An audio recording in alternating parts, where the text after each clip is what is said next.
invités avec nous chaque soir pour décrypter les mouvements de marché et 3 geeks Banque Centrale, spécifiquement pour débriefer la séquence Banque Centrale, la dernière de cette année 2023, partant de la Fed hier soir, de la Banque Centrale Européenne, de la Banque d'Angleterre notamment aujourd'hui, et on suivra encore en début de semaine prochaine la dernière réunion de l'année pour la Banque du Japon. Mabrouk Chetouane est à nos côtés, responsable de la stratégie marché globaux de Natixis IM. Bonsoir Mabrouk. Bonsoir. Merci d'être là. Merci à Stéphane Déo de nous accompagner également. Bonsoir Stéphane. Bonsoir Grégoire. Vous êtes gérant senior chez Eleva Capital. Et Florian Yelpo est avec nous également à distance. Florian, vous êtes responsable macro chez Lombard Odier IM. Merci beaucoup de vous joindre à nous ce soir, Florian, pour revenir sur la séquence Banque Centrale.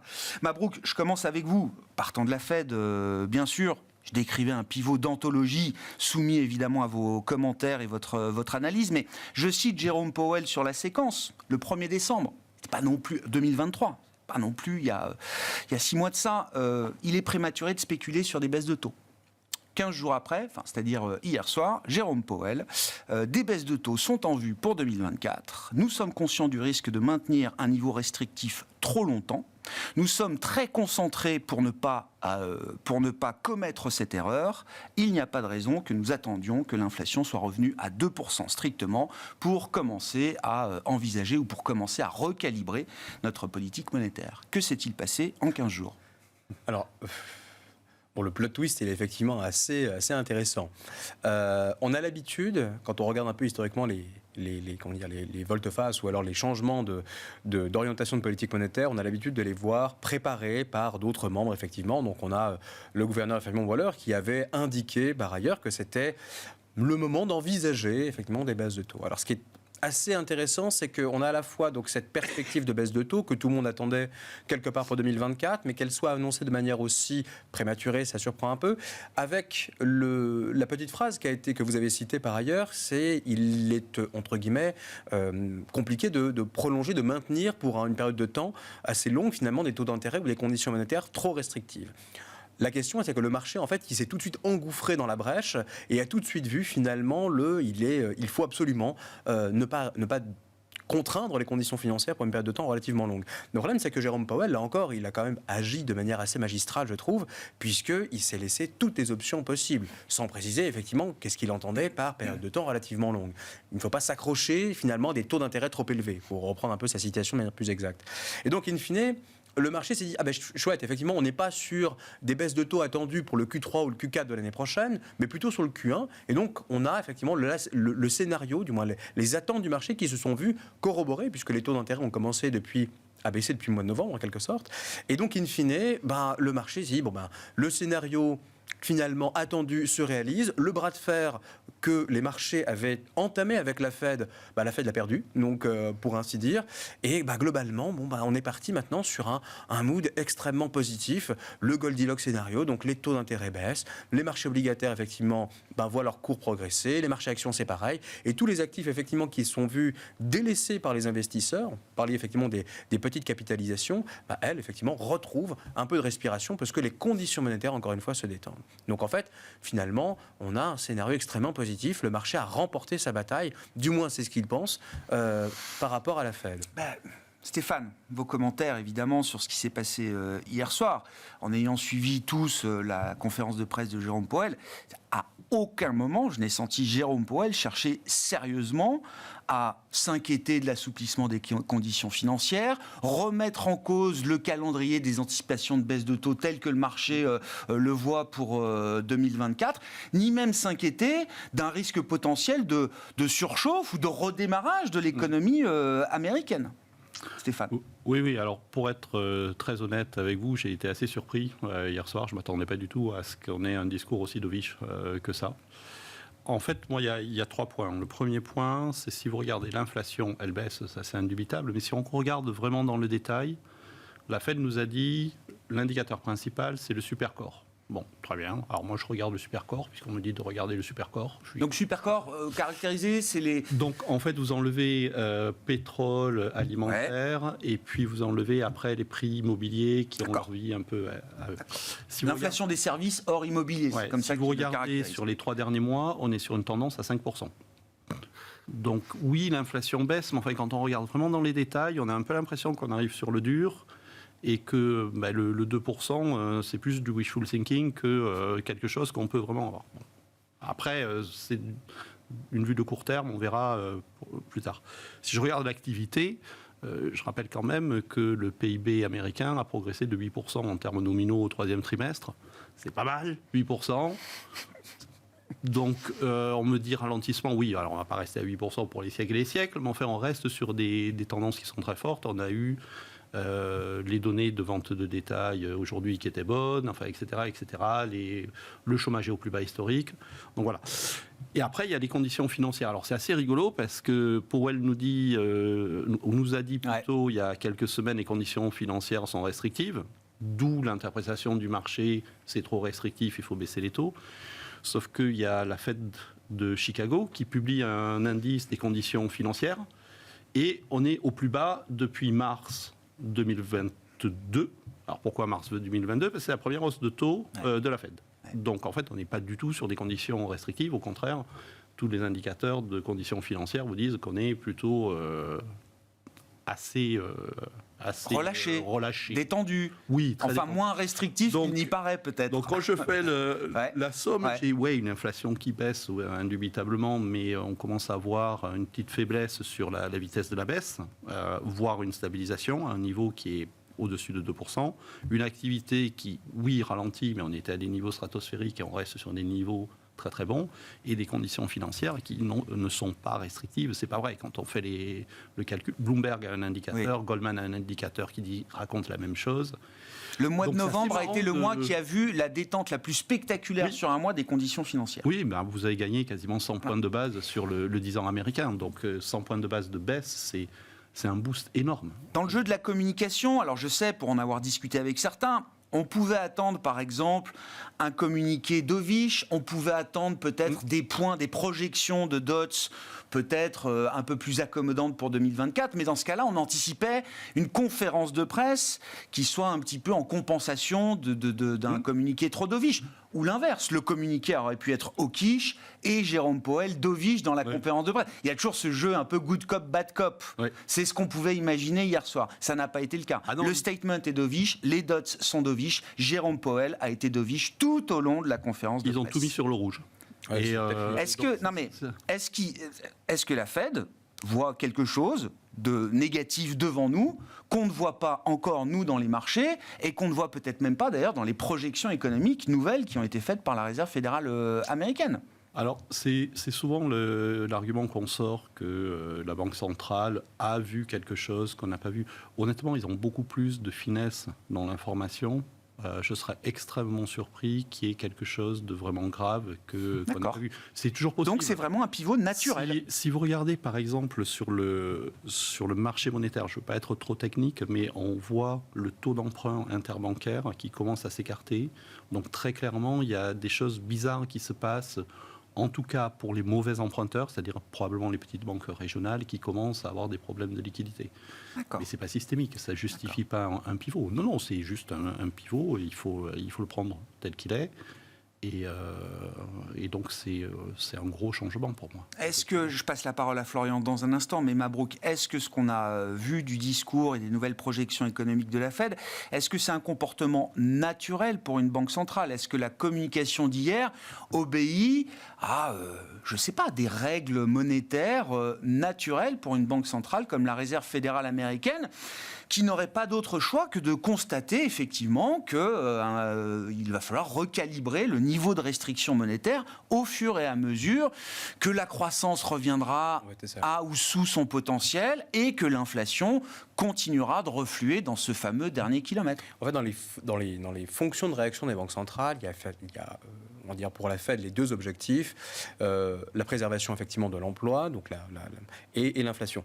Et donc en fait la question qui se pose aujourd'hui, c'est est-ce que finalement la Fed a rempli son contrat d'un point de vue de l'inflation, donc maintenant aujourd'hui le fait d'assurer une croissance économique qui va ralentir et qui possiblement pourrait passer sous le potentiel, puisque ça, je rejoins effectivement les propos de Stéphane, c'est pas gagné quand vous voyez effectivement la croissance en volume qui a fait du plus 5 et qui devrait être à plus 2,5 encore pour le quatrième trimestre, vous êtes encore au-dessus du potentiel, donc votre pot de gap est encore ouvert. Bref, il n'y a rien qui va entre guillemets de ce point de vue-là, mais ça veut dire objectivement que si la Fed pense que l'inflation est en reflux, que le contrat a été rempli de ce point de vue-là, que la stabilité des prix, peu importe le niveau sur lequel on revient, puisque finalement 2, là encore, c'est une cible et on en pense qu'on veut. Mais ça veut dire que globalement, il y a peut-être un risque sur la croissance économique et ça veut dire, in fine, un risque sur l'emploi. Mais là encore, le problème que nous avons, c'est que quand vous regardez le dernier job report, le dernier rapport effectivement sur l'emploi, il est très bon. On a eu les demandes hebdomadaires d'allocation chômage, ça vaut ce que ça vaut encore une fois. C'est de nouveau plus bas depuis, depuis 200 000 6 mois. Exactement, 200 ça 000. vaut quand même, oui. Et non mais voilà, non, mais encore une fois, bon, c'est la donnée qui est volatile, etc. Là, on se dit, bon, il y a peut-être une inquiétude effectivement sur le second volet finalement de la politique monétaire, le second objectif, à savoir la préservation de l'emploi, que nous, pour le moment, nous ne voyons pas. Alors, est-ce que c'est une mesure de type forward-looking, c'est-à-dire qu'en gros, la Banque centrale se place dans le futur? Est-ce que la Banque centrale est plutôt en mode risk management? On va gérer finalement le pilotage de la remontée de l'inflation, puisque ça fait partie effectivement des thématiques du soft landing. Là, globalement, effectivement, les débats sont ouverts avec, là aussi, il y a un troisième objectif qui n'est pas effectivement explicite, qui est la stabilité financière. Peut-être que là encore, là aussi, il y a peut-être des risques qui sont en train de se manifester et que la Banque centrale, pour finalement détendre là aussi les conditions monétaires, est obligée finalement d'adopter un stance de plus en plus accommodant. Ne pas s'accrocher trop longtemps à ce niveau de restriction mais trop longtemps, il y a tout et n'importe quoi. Oui, bien sûr. C'est peut-être 3 mois, mais le marché anticipait 12 mois. Donc bon, c'est peut-être un peu exagéré, quoi. Donc, Florian, vos commentaires sur cette discussion et comment vous comprenez effectivement ce qui amène Jérôme Powell et la Réserve fédérale américaine à enclencher ce pivot peut-être beaucoup plus rapidement que ce qu'on pouvait imaginer. Et j'inclus ceux qui plaident pour la fin des hausses de taux depuis quelque temps déjà. Eux-mêmes semblent surpris par la vitesse du retournement de la communication de la Fed. Oui, tout à fait. Pour justement jouer un petit peu le geek de la Banque centrale, il y a une séquence dans la prise de décision de la Banque centrale. Déjà, on est sur un meeting où il y a révision des prévisions, comme vous l'avez dit. Ces révisions des prévisions, elles ont inclus des données qui n'intégraient pas le dernier rapport sur l'emploi, qui n'intégraient pas le dernier rapport sur l'inflation, qui sont ces rapports finalement qui donnent l'impression qu'il reste un peu d'inflation et qu'il y a encore pas mal de dynamisme dans le marché de l'emploi. Okay, deuxième élément, du coup, en conséquence de ça, on a des projections qui sont révisées à la baisse, à la fois sur la croissance, à la fois sur l'inflation, et on a l'impression qu'en réaction de ces simples 0,1 de révision en termes de croissance et en termes d'inflation pour 2024, ça suffit à intégrer désormais 3 à 4 baisses de taux en plus d'avant. Naturellement, en disant ça, on comprend bien le désarroi auquel on est confronté aujourd'hui face à l'ampleur de ce pivot. Il y a une autre façon de comprendre la chose, à mon sens. On a été très longtemps habitués à ce que nos banquiers centraux se disent data dependent, donc se disent dépendants des données. Et ce qu'on fait très naturellement, du coup, c'est qu'on observe les dernières données et qu'on tente au jugé de savoir si la Banque centrale va être plus ou moins conservatrice, plus ou moins accommodante. Il semblerait qu'il y ait également un shift dans la façon, un changement dans la façon qu'a la Fed de conduire sa politique monétaire, c'est-à-dire de commencer à penser avoir confiance en ces modèles de prévision et dire, si nos modèles commencent à prévoir une dégradation de la croissance, à prévoir une dégradation de l'inflation, il est probablement désormais temps d'entamer d'ores et déjà un pivot. Okay. C'est pas complètement rare, hein. On l'a déjà vu en 2019, janvier 2019, la Fed entame un pivot avec les conséquences de marché que l'on connaît, et également, si on s'en souvient bien, la Fed baissait ses taux en 2008 alors que l'inflation était toujours très présente. Hein. Donc c'est pas non plus complètement nouveau. Maintenant, l'ampleur du pivot, il est significatif. Il est significatif au point d'avoir ramené les taux réels à 1,8% à 10 ans aux États-Unis. C'est-à-dire que désormais, les taux réels sont en dessous de la croissance structurelle telle que calculée par le FMI pour les États-Unis. C'est-à-dire que ce pivot, c'est un shift tellement fort qu'on va passer d'une politique monétaire qui était restrictive pour l'économie à une politique monétaire qui est désormais accommodante pour l'économie. Hein. Si on tire les conclusions de marché qui vont de ce changement de paradigme de politique monétaire, on se retrouve dans une situation où on a une banque centrale qui ouvertement soutient l'économie, et le rallye qu'on voit en ce moment, c'est un rallye justement de ceux qui ont souffert de conditions monétaires plus difficiles. Donc, vous voyez, pour conclure, l'idée c'est la Banque centrale change sa façon de penser le futur, entre guillemets, réagit en avance Et je pense que ce pivot, il est encore plus profond qu'on ne le pense. C'est un pivot profond qui va amener une transition d'une politique monétaire qui est restrictive vers une politique monétaire qui est accommodante. Pas une politique monétaire neutre, une politique monétaire accommodante. Et vous saluez ça ou pas, Florian? Est-ce que c'est une nouvelle manière, dans un cycle atypique, après 3-4 années de crise majeure, est-ce que c'est une nouvelle manière de faire de la politique monétaire, avec beaucoup plus d'agilité, beaucoup plus de flexibilité peut-être qu'on pouvait en avoir par le passé? Est-ce qu'on peut saluer ça, ou est-ce qu'on peut regarder les choses différemment, en se disant que ce genre de revirement, ce genre d'engagement également peut-être vis-à-vis du marché sur la suite, c'est aussi prendre un risque pour Jérôme Powell? Alors évidemment, c'est prendre un risque. Maintenant, pour dire les choses autrement, le scénario de soft landing, donc d'atterrissage en douceur de l'économie américaine, a vu sa probabilité augmenter comme jamais. C'est-à-dire que si on a une chance, si la Fed a une chance de délivrer ce fameux scénario de soft landing qu'elle n'est jamais arrivée à délivrer de toute son histoire, c'est maintenant, c'est avec cet immense pivot auquel on est confronté aujourd'hui. On expérimente quelque chose, je pense, en tout cas qu'on n'a encore jamais connu dans l'histoire. C'est un risque macro significatif qui n'est pas sans rappeler évidemment l'erreur de Burns, les années 60. On laisse l'inflation filer autour de 3%, 3,5%, 4%, 4,5%, et au bout d'un moment, elle est entrenched, comme on dit en anglais, c'est-à-dire qu'elle est tellement visqueuse dans l'économie qu'on s'en débarrasse au prix d'une séquence de 2 récessions très profondes. Ça, c'est le risque auquel la Fed nous confronte aujourd'hui. Stéphane, il est passé où le traumatisme Arthur Burns? Enfin, Jérôme Powell nous a bassinés avec cette histoire, je le dis un peu trivialement, mais il y a encore un an, il fallait une récession, il fallait amener la croissance sous le potentiel, il n'y avait pas d'autre chemin que celui-là pour ramener l'inflation à l'objectif de 2%. Non seulement le discours a complètement changé, mais on se demande s'ils ne sont pas en train de prendre le risque de répéter l'erreur d'Arthur Burns au milieu des années 70. Je pense. Et s'ils le font, pourquoi? Pour répéter ce qui a été dit de manière différente, je pense que le débat sur le soft landing, il est quasiment évacué maintenant. On a une relance budgétaire qui est extrêmement forte. Le déficit a encore progressé le mois dernier, donc on a un gouvernement qui a le pied au plancher, très clairement, et on a une banque centrale qui est passée de restrictif à légèrement accommodant. Donc moi, je vois mal comment on peut avoir un accident sur la croissance aux États-Unis dans les trimestres qui viennent. Sauf choc exogène, s'il y a problème géopolitique. Bon, je mets ça de côté. Donc le soft landing, pour moi, maintenant, il a une probabilité qui est extrêmement élevée. Le problème, c'est, pour répéter différemment une fois de plus ce qui vient d'être dit, c'est une surchauffe de l'économie. Ouais. Vous avez un taux de chômage qui est au plus bas historique, ou en tout cas très proche des plus bas historiques. On est en train de remettre de l'huile sur le feu. Le risque, c'est effectivement que si malheureusement j'ai raison sur l'inflation qui a du mal à casser les 3%, vous vous retrouviez avec des pressions salariales. Je rappelle quand même que pour les bas salaires, on est sur des pressions salariales qui sont de l'ordre de 5% à l'heure actuelle. Alors que l'inflation est plus proche de 3, vous redonnez du pouvoir d'achat. Alors, c'est très simple de prévoir la consommation aux États-Unis. Quand vous donnez le pouvoir d'achat, ils le dépensent. Donc, ça passe dans les tuyaux. C'est fluide. Oui, c'est très fluide. Donc, la conso va très bien tenir. Et il y a une petite subtilité, c'est que je pense qu'on sous-estime énormément l'IRA. Vous savez, le Inflation Reduction Act, qui est en fait une incitation fiscale à investir. Et ce cher Donald Trump a dit qu'il allait annuler l'IRA. Alors, je ne sais pas pourquoi, mais bon, c'est Donald. On verra. Donc, vu le nombre d'États républicains qui profitent de l'ARR, on verra si Donald Trump, revenu au pouvoir potentiellement... voilà. Je suis d'accord. Ceci dit, comme il a dit ça, vous êtes en train de dire aux entreprises, il y a un effet domaine, sautez dessus tout de suite, parce qu'on ne sait jamais ce qui peut se passer dans un an. Donc Trump participe à la surchauffe de la croissance américaine sans être à la Maison-Blanche. Oui, vous avez la conso qui ne peut pas baisser. Je ne vois pas comment elle peut baisser. En plus, il y a un effet richesse qui est très fort.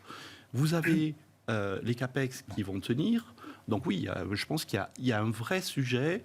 On risque d'avoir ce qu'on n'a pas vu depuis un quart de siècle. C'est-à-dire un cycle de surchauffe et puis une bonne vieille récession comme on avait avant le dot-com. D'accord, oui. Oui, ça finit mal, cette histoire-là. Parce qu'il a bien conscience de ce risque-là, Jérôme Powell. Enfin, il ne faut pas être naïf, Mabrouk. Comment vous comprenez? Est-ce que c'est le prélude qui prépare les esprits peut-être, je le dis, à un changement d'objectif, de l'objectif d'inflation, sachant qu'hier soir, il répète que non, c'est 2%. Ce dernier kilomètre, avec des conditions de marché, des conditions financières aussi assouplies qu'elles le sont aujourd'hui et peut-être encore plus demain, le dernier kilomètre, il peut être long. Très long encore. Alors. Et d'autant plus long que si le scénario du soft landing effectivement se produit, alors D'accord. Jusqu'où on va, entre guillemets, softer, j'ai envie de dire. Hein. Donc, jusqu'où on va atterrir globalement, enfin, dans nos projections, c'est simple. Hein, on atterrit sur le potentiel. Le potentiel, si on estime qu'il est à 1,7, globalement à 8, ça veut dire qu'il n'y a pas de récession. C'est tout simple, ni plus ni moins.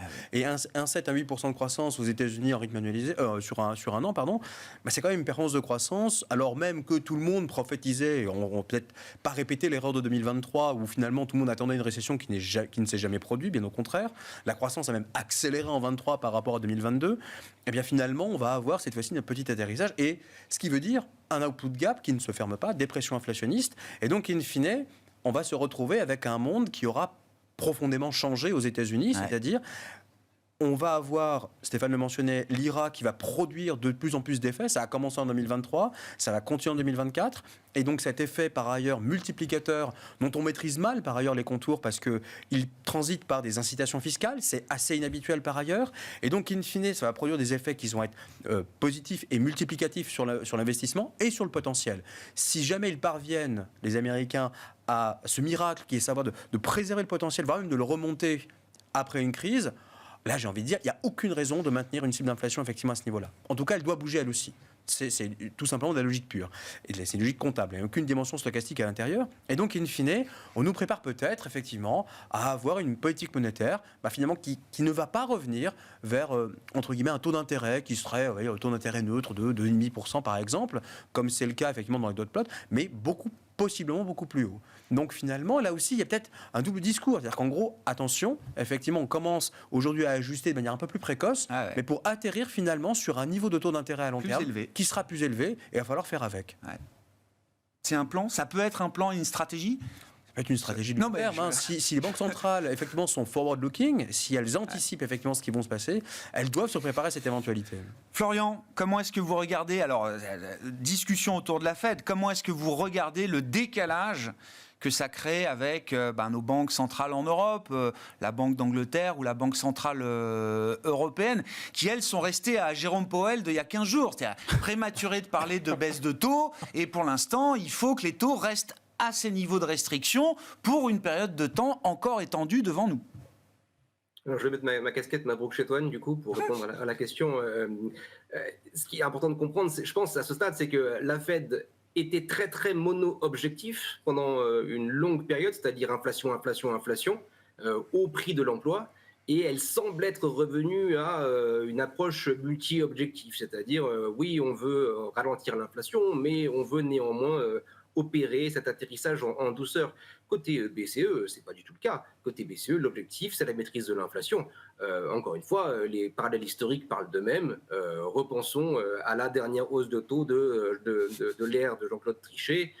En plein cœur d'une récession, il monte les taux néanmoins parce qu'il y a de l'inflation. La BCE, c'est une banque centrale très orientée inflation, qui n'a que faire de l'effondrement de M3, qui n'a que faire du ralentissement apparent de l'économie européenne. Ce qui compte, c'est d'enterrer l'inflation, en tout cas de la ramener à des niveaux qui soient considérés comme tolérables vis-à-vis de son mandat. Je pense que c'est ce qui explique un petit peu la divergence. Le dernier élément, le dernier point, je pense, c'est, gardons également à l'esprit que côté Europe, l'un des instruments principaux de maîtrise de l'inflation, c'est la maîtrise du change.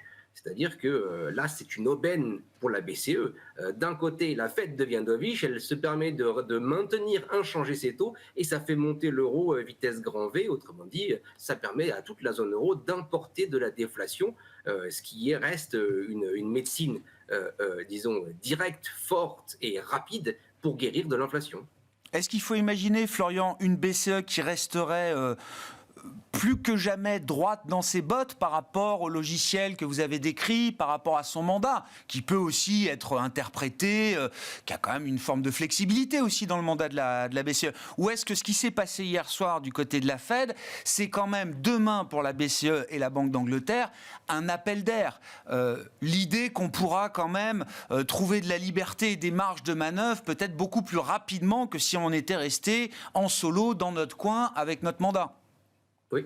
Et pensons également que côté Angleterre, par exemple, Grande-Bretagne, ils ont pas mal de difficultés à maîtriser leur inflation. Le fait de voir le dollar baisser naturellement sans qu'ils aient à monter les taux eux-mêmes, c'est également une chance. Hein. Donc effectivement, il y a un petit peu de regain de liberté, et sans avoir à monter davantage les taux, on est capable d'avoir un contrôle d'inflation du jour au lendemain qui est devenu beaucoup plus fort au moment où on se parle. Bon, Stéphane, Mabrouk, si la Fed prend le risque de créer une surchauffe économique aux États-Unis, c'est pas le cas pour la Banque centrale européenne aujourd'hui. Non, mais moi je pense que la Fed va finir par exporter sa politique monétaire d'une manière ou d'une autre. Et je pense que ce que disait Florian est juste. C'est ce qu'on a vu, c'est Powell très dovish hier, donc le dollar baisse. Lagarde tout à l'heure qui était un petit peu plus hawkish ou moins dovish qu'attendu, et l'euro qui monte. Donc dans les deux cas, ça part dans le même sens. Et donc de facto, ça veut dire que on n'a plus besoin de monter les taux, ou même qu'on va pouvoir se permettre de baisser les taux, donc de suivre la Fed. Donc oui, c'est du billard à trois bandes, ouais. Finalement. Mais il y a un effet réaction en chaîne. Exactement. Ouais. Et c'est vrai pour l'Europe, c'est vrai aussi, moi je pense beaucoup à l'Amérique latine par exemple. Vous avez eu, alors ça paraît un peu exotique, mais la Banque centrale du Chili qui a baissé les taux un peu trop rapidement. Le peso chilien s'est beaucoup déprécié, donc ils se sont arrêtés tout de suite. Là, avec la Fed qui baisse les taux, ça redonne au Chili, au Brésil, au Mexique, à tous ces pays-là. Et puis, je prends l'Amérique latine, mais il y en a beaucoup d'autres. Ça redonne beaucoup de manœuvre. En fait. Donc, c'est une soupape pour le monde entier. Là. Mais de facto, la Fed va exporter sa politique monétaire, et effectivement c'est le mécanisme qui était décrit, c'est via le mécanisme de change. Donc pour les actifs risqués, c'est très clairement quelque chose qui est extrêmement favorable, de manière générale. Enfin, si l'euro s'apprécie trop, ça commence effectivement, ça pourrait coincer à un moment donné pour les actions. Mais au-delà de ça, alors moi je serais un peu plus réservé finalement sur la fonction de réaction de la Banque centrale européenne, Isabelle Schnabel a indiqué effectivement que nous entrions dans une phase de baisse des prix, mais qui serait beaucoup plus lente. Et ça a été dit par Powell par ailleurs. Ça a été repris par Christine Lagarde, beaucoup plus lente que ce qu'on avait observé. C'est normal, puisque la première partie du chemin étant assez facile à réaliser. Là, on va rentrer dans le dur, entre guillemets, de la baisse de l'inflation. Et ce dur-là, du coup, il faut voir effectivement de quelle manière on l'opère dans une zone qui n'est absolument pas optimale sur le plan effectivement monétaire, dans le sens où c'est absolument pas homogène. C'est-à-dire qu'en gros, quand on est une banque centrale et qu'on doit gérer effectivement la politique monétaire de plusieurs pays qui n'évoluent pas de la même manière, que ce soit sur le plan de l'inflation, on se souvient de l'Espagne par exemple, qui avait une inflation qui était inférieure à 2%. C'est reparti, et il y a de fortes chances pour que ça continue de repartir, puisque l'économie espagnole se porte plutôt bien. L'économie allemande ne va pas bien du tout. Mais sur un malentendu, encore une fois l'an prochain, avec la stabilisation du secteur manufacturier, ça pourrait bien se passer. Donc globalement, quand vous regardez les projections de croissance pour l'an prochain, c'est pas catastrophique en Europe.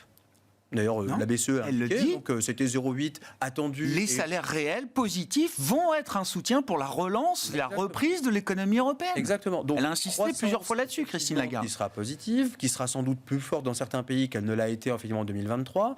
Une inflation, elle, qui va rester visqueuse, d'accord, donc les prix qui vont baisser, mais avec, encore une fois, des salaires qui montent, ça va être compliqué là encore de voir l'inflation baisser fortement, d'autant plus que, encore une fois, modulo le comportement de marge des entreprises, on n'est pas certain de voir cette inflation baisser. Donc là encore... On commence pas à avoir des évidences quand même sur l'idée que cette inflation tirée par les profits, par les marges des entreprises, va s'évacuer au fur et à mesure que les consommateurs seront plus attentifs au prix.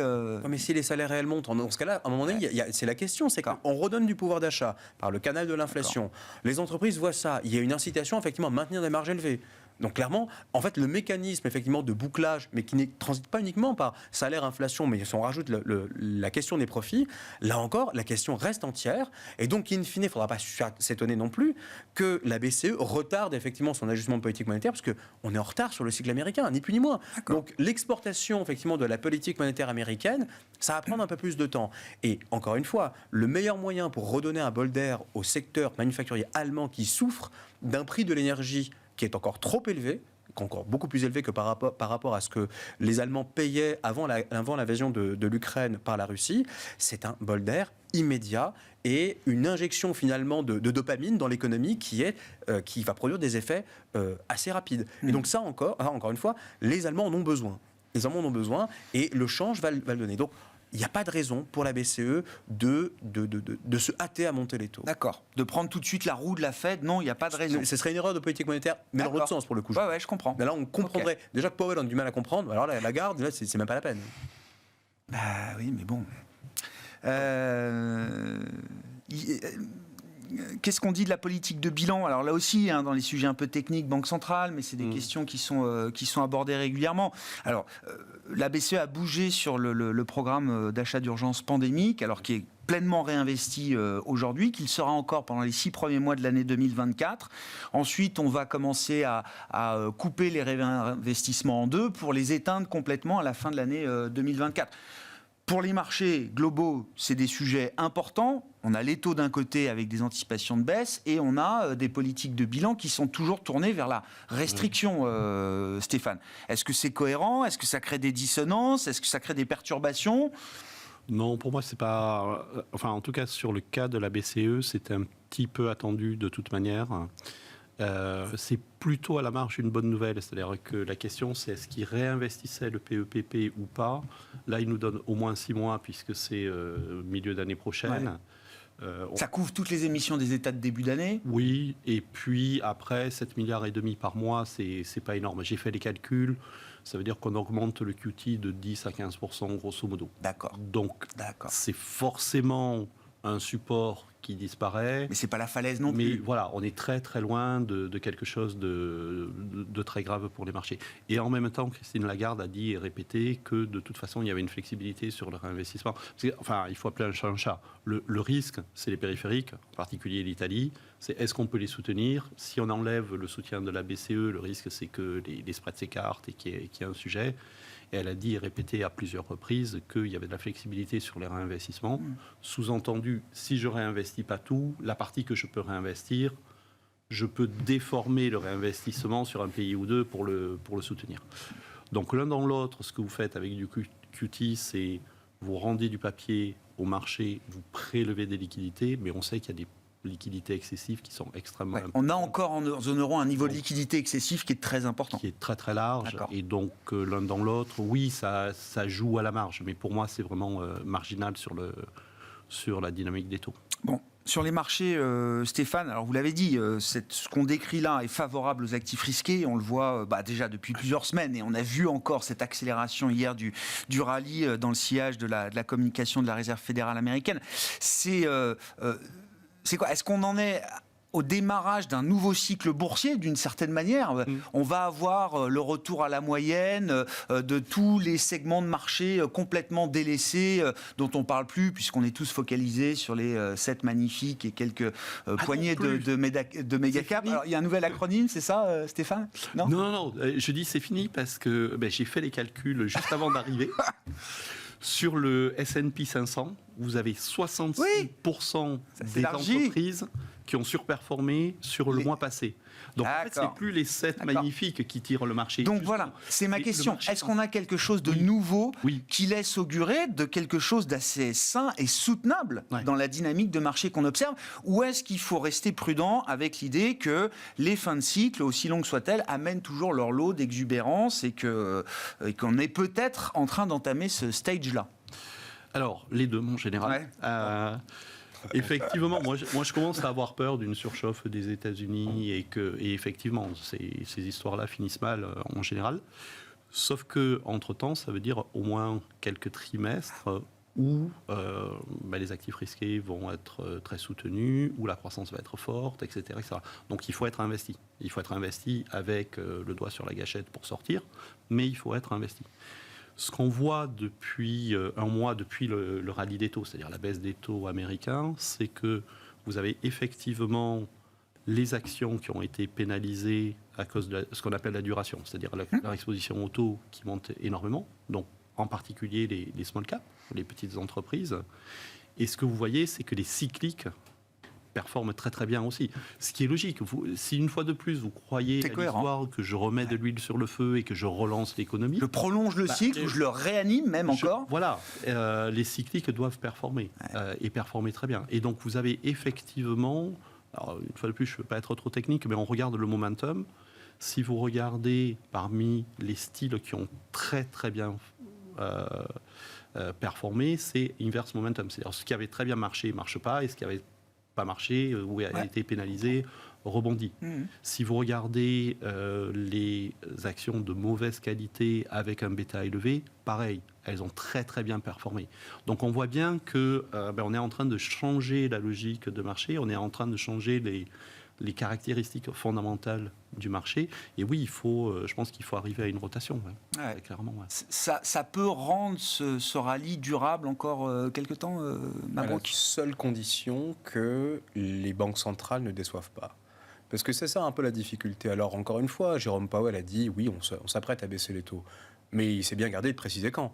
Donc, et c'est ça le problème, c'est qu'en gros, du coup, là, les attentes sont tellement débordantes, excessives, etc. On peut appeler ça le cadeau de fin d'année, le cadeau de Noël, etc. pour les marchés. Mais si jamais, effectivement, on s'aperçoit qu'on a un marché du travail qui repart de nouveau, ou qu'on a un cycle qui est de nouveau boosté par je ne sais quel miracle, la Banque centrale se retrouvera un petit peu embêtée, entre guillemets. Bon, on ne peut pas baisser tout de suite, on va effectivement attendre un tout petit peu, peut-être retarder la première baisse de taux. Cette source-là de déception, entre guillemets, vous retirez le morceau de sucre effectivement à un enfant, et ben là, à un moment donné, ça termine en tantrum, c'est ça, en crise. Ça peut effectivement terminer en petite crise, d'accord. Donc avec une volatilité qui est trop basse par ailleurs sur le marché action. Donc mais une volatilité obligataire, elle, qui n'a pas véritablement chuté et qui sera encore effectivement avec nous. Donc ça peut un peu polluer la trajectoire des ça pose la question de comment Jérôme Powell va piloter justement cette nouvelle phase qui commence pour lui. C'est-à-dire qu'il n'y a plus de forward guidance officiellement, tout le monde est data dependent. Maintenant qu'on a une Fed un peu plus forward looking... il a complètement restauré la forward guidance. Oui, d'accord, mais est-ce qu'il va nous redonner des critères de forward guidance, de communication avancée qui permettront au marché justement de déterminer dans quelles conditions, avec quel type de données la Fed pourrait enclencher la première baisse de taux? Est-ce qu'on va avoir ce niveau de finesse-là dans la communication de Jérôme Powell désormais? À mon sens, il sera contraint de le faire dans la mesure où, encore une fois, il faut voir quelles sont les attentes du marché. Elles sont aujourd'hui très fortes en matière effectivement de baisse de taux. Donc, en laissant planer le doute trop longtemps, en ne donnant pas de précision finalement sur pas un calendrier, il y a le dot plot pour ça, mais bon, le dot plot, là encore, quand vous comparez le dot plot par rapport aux attentes du marché, donc les projections médianes des membres du FOMC, là encore, on est sur deux points du cercle de manière qu'on est totalement opposés. Donc, il y a trop d'attentes. Et donc, pour gérer ces attentes, gérer finalement les anticipations de marché, il va falloir communiquer. Et il va falloir préciser effectivement quels vont être les critères, les mesures qui vont être retenues par la Réserve fédérale pour pouvoir commencer à enclencher ces baisses de taux. Le problème qu'on a encore une fois aujourd'hui, on le citait tout à l'heure, c'est que l'ensemble des critères objectifs que l'on regarde, à savoir la croissance, inflation, etc., aujourd'hui ne militent absolument pas pour des baisses de taux. Donc, pas tout de suite. Oui. Non, pas tout de suite, évidemment. Oui. Mais si on pense, il n'y a pas de falaise en face de nous en termes de croissance, ni en termes d'inflation, ni en termes d'activité. Donc, si on pense que globalement, ça ne va pas s'effondrer tout de suite, ni même ça ne va pas non plus refluer tout de suite, j'attends de voir effectivement de quelle manière, mais ça, la Fed sait très bien faire, va pouvoir gérer sa communication. Bon, je disais en début d'émission, il faudra quand même que la poussière retombe un petit peu, à court terme en tout cas, sur cette séquence, avec un price action, une réaction de marché qui a été massive hier. Je crois que sur le 2 ans américain, on a vu jusqu'à 30 points de base de baisse. 20 points sur le 10 c'est historique, hors événement type SVB, ce qu'on a vu en mars dernier. Donc il faut aller chercher une crise bancaire pour voir un rallye obligataire sur le cours aussi important que ce qu'on a vu hier. Merci beaucoup, messieurs. Merci d'avoir été là pour débriefer cette dernière séquence Banque Centrale de l'année. Stéphane Déo, gérant senior chez Eleva Capital, et Mabrouk Chetouane, responsable de la stratégie marché globaux de Natixis IM. Florian Yelpo nous accompagne également en visio, responsable de la macro chez Lombard Odier IM.